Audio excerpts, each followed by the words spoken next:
Eu me envolvi com engano, me envolvi com satanismo. Comecei já aos 17 anos de idade a ser aliciado pela alta magia, pelo satanismo. Acabei ingressando oficialmente aos 18 anos e fiquei até os 25 anos ali servindo ao diabo. Que tipo de denominação ele podia usar? O irmão era um bruxo, um mago? Se é que tem diferença? Eu diria um satanista. Satanista. Hoje eles se intitulam com um termo, eles usam uma terminologia própria hoje, que eles usam, se autodenominam um grupo chamado Irmandade. Né? É um grupo, uma organização mundial, tem braços em várias seitas, em vários segmentos da nossa sociedade mundial, e tem como objetivo principal, central, preparar o cenário global para a vinda do recebimento do anticristo. Como é que eles fazem isso? Bom, eles vão utilizar vários subterfúgios para isso, existem várias ferramentas para isso. Primeiro, eles vão ter que se preocupar com a igreja, porque a igreja tem um poder dado por Deus de oferecer resistência ao diabo. Então, para isso, eles vão contaminar a igreja, exatamente como a Bíblia diz, os lobos entrariam no nosso meio, esses lobos entrariam disfarçados de ovelhas, espalhariam em nosso meio doutrina de demônios e fariam até mesmo sinais e prodígios para enganar até, se possível, os eleitos. Então, imagina, a igreja ela é comparada ao corpo. Vamos imaginar o nosso corpo físico aqui. Nosso corpo ele tem um sistema imunológico, ele vai ser responsável pelo sistema de defesa do corpo. Se esse sistema de defesa ele baixa, a sua resistência baixa, vai entrar um vírus, uma contaminação. Então esse tipo de contaminação está entrando no corpo de Cristo. E estão havendo aí, está havendo erupções dessas manifestações no nosso meio. Nós estamos vendo aí o corpo de Cristo doente, muitas vezes dividido, muitas vezes ensoberbecido, entrando mentira, corrupção. O irmão pode dar, por exemplo, um exemplo concreto de algum tipo de atitude assim estratégica desse grupo dentro da igreja? A atitude, existem dezenas de métodos, né, para neutralizar a igreja, neutralizar ministérios. Eu vou procurar sumariar e vou me ater ao mais utilizado. Existem várias estratégias para isso, até o mais utilizado. Primeiro, é claro, vai ser envenenar o corpo de Cristo com uma contaminação. Eu vou desmembrar essa contaminação para ficar mais claro. E o pior seria matar o corpo de Cristo, ou seja, matar ministérios. A noiva não vai ser abatida, mas ministérios vão ser destruídos e muitos, infelizmente, vão ser deixados para trás. Então, o que acontece? Imagina que uma caixa de som, ela está ali preservada, né? Funciona quando passa corrente elétrica sobre ela. Se você tirar essa caixa de som da eletricidade, da fonte de energia, essa caixa de som, embora tenha aparência de caixa de som, ela não faz mais a função dela, não produz mais som. A igreja, embora a igreja possa ter aparência de igreja, se essa igreja for desplugada do plugue do céu, deixa de fluir sobre ela o Espírito Santo, e aí sim aquele ministério morre. Vai entrar doutrina humana ali. A principal estratégia é divisão. Satanás sabe que uma igreja dividida não vai prevalecer. Casa dividida não prevalece. Então, como é que ele vai utilizar a estratégia de divisão? O satanista se infiltra na igreja, vai procurar de forma principal, vai colocar como sua ênfase de objetivo cargos de liderança, mas não uma liderança como sendo um líder da igreja, do ministério. Vai procurar lideranças menores. É mais fácil você enganar um grupo de 8, 10 pessoas do que enganar 300, 400. Então, ele se infiltra numa célula, numa reunião de oração, num grupo menor. Ali ele pega a entidade, cada satanista ele está ligado a algumas entidades. Então, no meu caso, eu tinha um tal do Abraxas lá, que dizia que era o meu guardião, né? Quer dizer, a imagem que eles procuravam passar para mim através do engano. Então você entra ali, a entidade te aponta quem você pode atacar com feitiço e quem não pode. Então o feitiço ele vai encontrar, a maldição encontra pouso quando existe um ponto de contato, que é o pecado, a legalidade. O Satanás é um ser legalista, ele precisa de um elo para tocar na sua vida. E ele começa a espalhar boatos. Vai dizer, olha, sabe uma coisa? Vou dizer uma coisa para vocês, meus irmãos, um grupo pequeno. Olha, o pastor da nossa igreja, Deus está me revelando agora, o pastor da nossa igreja está adulterando a esposa. O pastor da nossa igreja é satanista. Olha, o nosso líder está desviando o dinheiro da igreja, mas não contem isso para ninguém, né? Não falem para ninguém, vamos apenas orar. E olha, a língua é uma coisa tão pequenininha, mas dura de dominar, né? E rapidamente isso se alastra. E quando se alastra, promove divisão. A fofoca no coletivo promove divisão. Por isso que Deus abomina quem semeia contenda entre irmãos. E esse termo abominar, se pegar do dicionário, significa repelir com horror. É algo que Deus detesta. E essa contenda no coletivo promove uma divisão. E repare uma coisa, pastor.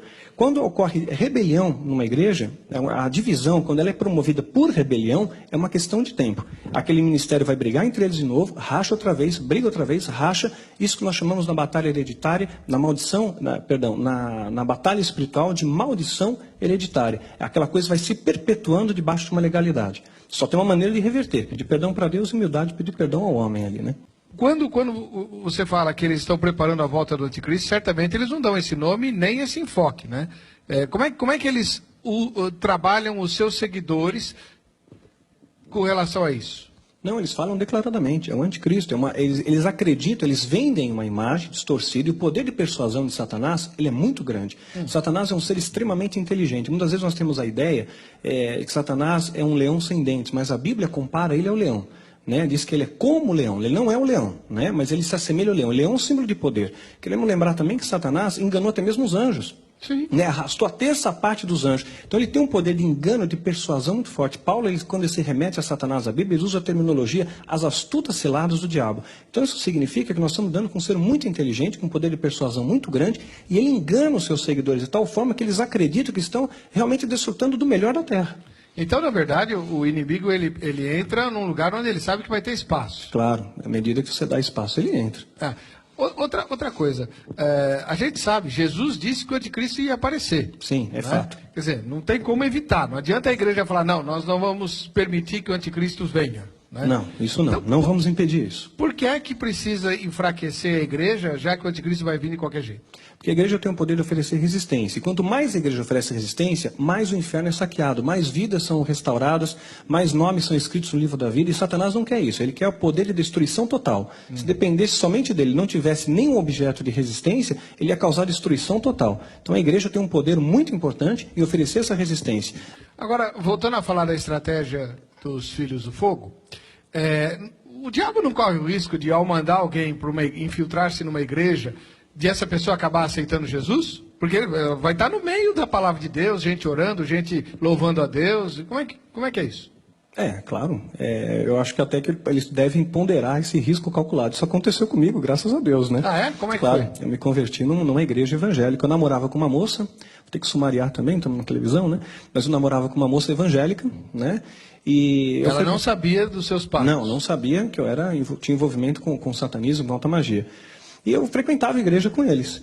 E naquela igreja, eu me divertia de ir. Porque o líder de louvor daquela igreja, ele não era satanista, mas ele tinha um ponto de legalidade, tinha um pecado, e fazia com que houvesse uma contaminação naquele louvor, era um louvor que não passava do teto. E eu via as entidades, via os demônios ali. Até que uma ocasião, que eu fui naquela igreja, eu vi um pastor ali pregar. Eu nunca tinha visto aquele homem pregar até então, mas a hora que ele subiu no púlpito, aqueles demônios recuaram, se afastaram. Eu senti dele um ódio, uma ira, um ódio que ser humano não é capaz de sentir, um ódio que vem do inferno, e tentei lançar um feitiço contra ele naquele dia, não deu certo.